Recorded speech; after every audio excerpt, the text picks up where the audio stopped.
Part 3. The Spinal Column. Connecting the two worlds, heaven above and the sphere of darkness below, is the spinal column, a chain of 33 segments protecting within them the spinal cord. This ladder of bones plays a very important part in the religious symbolism of the ancients. It is often referred to as a winding road or stairway. Sometimes it is called the serpent, at other times the wand or scepter. The Hindus teach that there are 3 distinct canals or tubes in the spinal system. They call them Ida, Pingala, and Sushumna. These tubes connect the lower generative centers of the body with the brain. The Greeks symbolized them by the caduceus, or winged staff of Hermes. This consisted of a long rod, the central Sushumna, which ended in a knob or ball, the pons of the medulla oblongata. On each side of this knob are wings arched over, used to represent the 2 lobes of the cerebrum. Up this staff and twisted around it wind 2 serpents, one black and the other white. These represent the Ida and Pingala. The ancient Hindus have a legend concerning the goddess Kundalini, in which it is said that she descended by means of a ladder or cord from heaven to a little island floating in the Great Sea.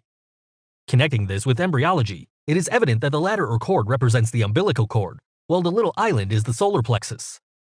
When the ladder is cut away from heaven, the goddess flees in terror to a cave, sacral plexus, where she hides far from the sight of men. Like Amaterasu, the Japanese goddess of the shining face, she must be lured from her cave, for while she is there and refuses to come forth, the world is in darkness. Kundalini is a Sanskrit word meaning a serpentine or twisting gas or force. This force, so the Eastern sages claim, can be drawn up through the central spinal canal, the Sushumna. When this essence strikes the brain, it opens the center of spiritual consciousness and inner perception, bringing with it spiritual illumination. The system of culture whereby this is made possible is the most secret teaching of the Eastern saints, for they realize that this spiral, twisting force is not only illuminating but, like the serpent which is its symbol, also a deadly poison. Smatterings of Eastern occultism are coming all the time into the Western world, but we are sorry to say that they are bringing with them endless suffering and sorrow, for these great truths in the hands of individuals incapable of rightly understanding or applying them destroy intelligence and reason. Along the spine are a number of nerve ganglia and plexuses. All of these have their place in religious symbolism. For example, we are told that the early Jews called the sacral plexus and the sacrococcygeal ganglion the cities of Sodom and Gomorrah. There is a small plexus in the region of the kidneys called the sagittarial plexus, which the ancients knew as the city of Tarsus, where St. Paul fought with the beasts.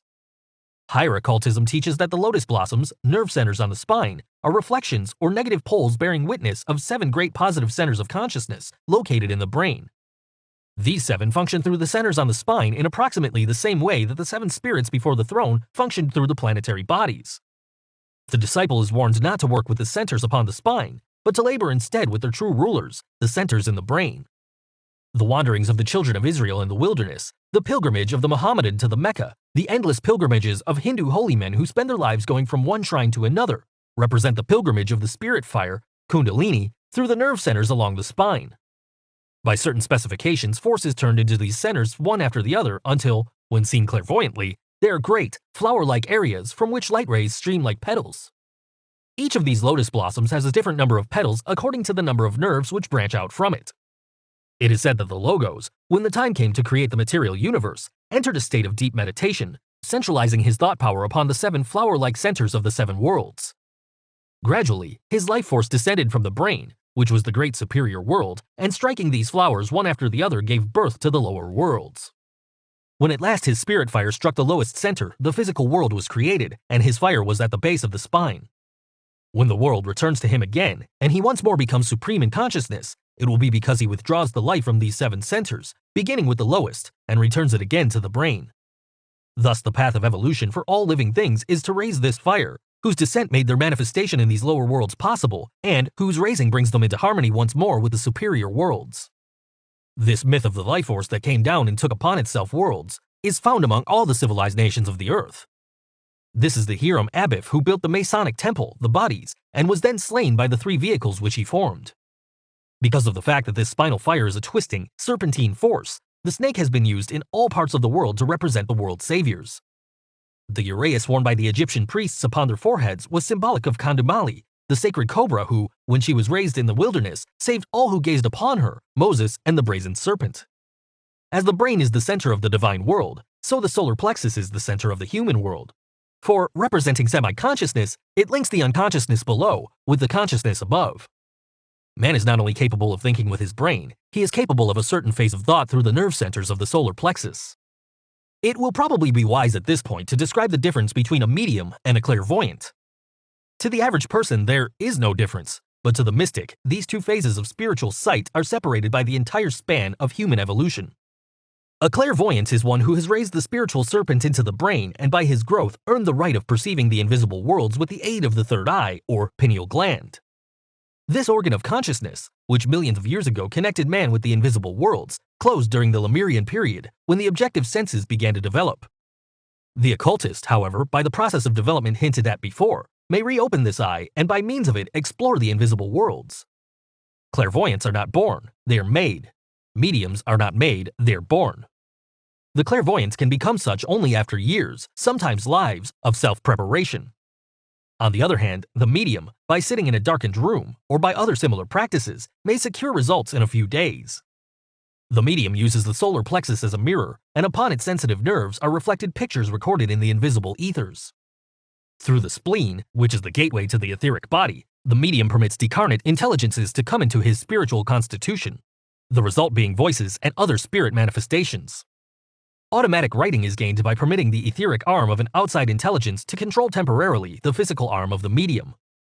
This is not possible until the medium removes his own etheric double from the arm, for two things cannot occupy the same place at the same time. The process of periodically separating the life forces from the physical arm is very dangerous, often resulting in paralysis. Mediumship is unnatural to man, while clairvoyance is the natural result of growth and the unfolding of the spiritual nature. There are 100 mediums to one clairvoyant, for the clairvoyants can become such only through self-mastery and the exertion of tremendous power, while the weaker, the more sickly, the more nervous an individual is, the better medium he makes. The clairvoyant is unfolding his mind by filling it with useful knowledge, while the first instruction given the would-be medium is, make your mind a blank. The reason mediumship through the solar plexus is a retrogression may be summed up as follows. The group spirits who control the destinies of the animal kingdoms govern their charges through pictures thrown against the solar plexus, for the animal has no self-conscious mind. As a result, instead of thinking with its own brain, it thinks with the brain of the group spirit to whom it is attached by invisible magnetic cords. These cords convey their impressions and photograph them upon the sympathetic nervous system. Having no will of its own, the animal is incapable of combating these urges and consequently obeys them implicitly. Man governs himself through the cerebrospinal nervous system because he has developed individuality and the sympathetic system no longer rules him. Opening himself to impulses through the solar plexus area, the medium is thwarting his own growth by preventing the cerebrospinal nervous system from controlling his destiny. Man has always liked to lean on external things. He hates to face each problem and solve it with the brain God gave him. He consequently leans on the invisible worlds, asking them to help him accomplish the labors which he should do by his own efforts. Thousands of people must carry the karmic responsibilities of the medium, for many follow this calling because hundreds of people want to talk to deceased relatives or get inside tips on the stock exchange. Those who by their patronage encourage things of which they do not themselves approve are personally responsible for the injury which their selfishness has thus permitted other persons to afflict upon themselves. The difference, therefore, between mediumship and clairvoyance is about half the length of the spinal column. It is the difference between negative and positive. It is the difference between the midnight of the seance room and the noonday of the temple. All of the organs within the body of man have their religious significance. The heart, with its chambers, is itself a temple standing upon the mountain of the diaphragm. The spleen, with its little umbrella-shaped body, collects the sun's rays and has charge of the etheric body. It is this etheric body coiled within the spleen that injects the white blood corpuscles into the circulatory system. We know that the human body has been the inspiration for nearly all mechanical contrivances. Hinges are copied from the human body, likewise the ball and socket joint. We are told that the first plumbing was reproduced from the arterial and venous circulatory systems. Hundreds of machines and implements have been inspired by the inner workings of our own vehicles, for the human body is the most marvelously constructed machine that the human mind can study. The close relationship between the generative system below and the brain above, for the brain is a positive generating system, is of course due to the spine connecting them. At a certain time, a number of little doors, which now separate the brain from the generative system, are opened, and the sushumna becomes an open tunnel so that every impulse is carried immediately to both ends of the body. It is for this reason that the candidate assumes the vows of celibacy, for the close connection existing in the advanced disciple between the brain and the reproductive system necessitates an absolute conservation of all life energies. The tonsils are directly connected with the generative system. In fact, they are part of its positive pole in the brain. The customs of vaccinating healthy children and cutting out normal tonsils on general principles should be reconsidered. Most tonsils are infected as the result of the child eating too many sweets during the first years of life. The moral is, don't cut out the tonsils, cut out the sweets. Many parents are responsible for the illness of their children. Through either ignorance or indulgence, they allow the infantile consciousness, as yet uncontrolled by its higher vehicles, to destroy itself before life fairly begins. When children are sick during the early years of life, the physician will often find the cause of the ailment in the parent, and the father or mother, not the child, should be dosed with pills. If the stomach is kept in proper condition, the tonsils will give very little trouble. The absolute economy exhibited by nature in the building of all of its structures should be sufficient proof that the Lord was not wasting his time when he made tonsils and appendixes. He apparently had reason for making them, but these poor, unoffending organs have become a goldmine to medical scientists who remove them at the slightest provocation. We are told that the vertical position assumed by the human body, which forces the contents of the intestinal tract to travel part of the time uphill, is the reason for the appendix, which is missing in centuries of horizontal carriage. Every organ not only has its visible purpose, but also an invisible spiritual purpose, and the individual is to be admired who manages to go through life preserving intact as many as possible of his original anatomical parts and members. While on the subject of the debt of science to the human body, we might add that the decimal system is the result of primitive man's counting on his fingers, whereby 10 became the unit of enumeration. The ancient cubit was also the distance between the elbow and the end of the second finger, or approximately 18 inches. So it goes back through the study of things until we find that nearly everything with which man has surrounded himself is an adaptation from the body with which God surrounded his spirit. Man is gradually gaining control not only over the organs of his body, but also over their functions. Science states that certain organs function automatically or mechanically, but occultism realizes that there is nothing mechanical about the functions of the human body. Let us take as an example the workman throwing a piece of iron among the wheels and levers of a smoothly working machine. There is a grinding crash, and the machine stops. If, on the other hand, you figuratively throw a monkey wrench into the human body, it will immediately begin the process of throwing it back at you. It will surround the foreign element with a coating and try to absorb it. If this is impossible, it will try to eject it through some channel appointed for that purpose. If this means fails, it will in many cases accustom itself to the presence of the obstacle and keep right on working anyway. This shows unmistakably that the organic parts of man possess some inherent form of intelligence.